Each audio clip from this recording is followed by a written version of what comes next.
E3, or the Electronic Entertainment Expo, is often seen as video game Christmas, a time where all my friends from across the world in the industry come to LA to cover video games.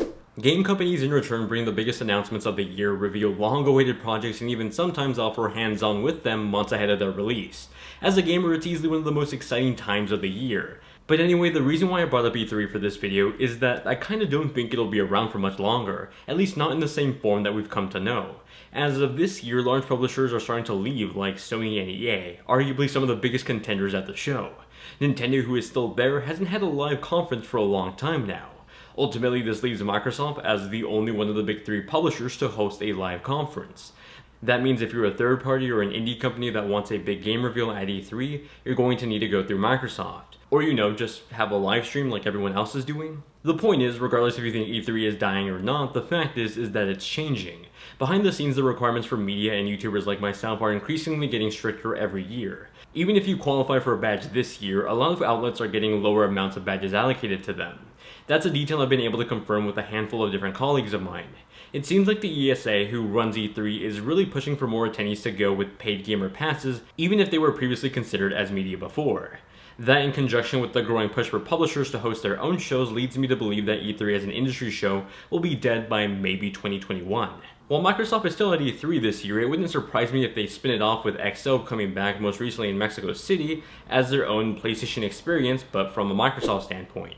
Nintendo, on the other hand, has been having these on-the-road public showings of their games. It's been a great way for them to showcase their games to the public pre-release while also having private events for members of the press like myself. Let's add on the addition of a Nintendo World being added to Universal Studios in Japan, Florida, and California, and that's more locations for them to have these public showcases. The way I see it is that E3 will soon be just another PAX-like show where it ends up being primarily indies and third-party publishers showcasing new hands-on events with their games, maybe with the occasional big publisher there.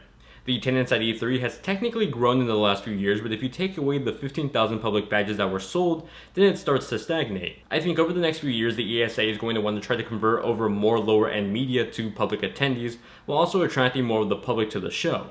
It'd essentially go from an industry trade show to a consumer show. Publishers don't really need E3 to bring in the audience for their reveals anymore. They can completely do that on their own now. As a member of the press myself, the biggest drawback I see of this happening is not having the melting pot of all these publishers. Having all these game companies under one roof has led to some interesting collaborations in the past. Most recently, it was Nintendo and Ubisoft's random meeting at E3 that led to the collaboration between Starlink and Star Fox and that character in that game. Having E3 change from an industry show to a consumer show sort of just has that fall apart. But let me know what you guys think in the comment section down below. Do you think E3 is changing? Do you think it's going to die pretty soon? What do you think it'll become eventually?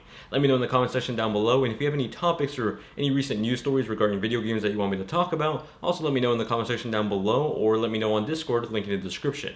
Thank you all very much for watching, hope you all have a great day, and I'll see you all in the next one.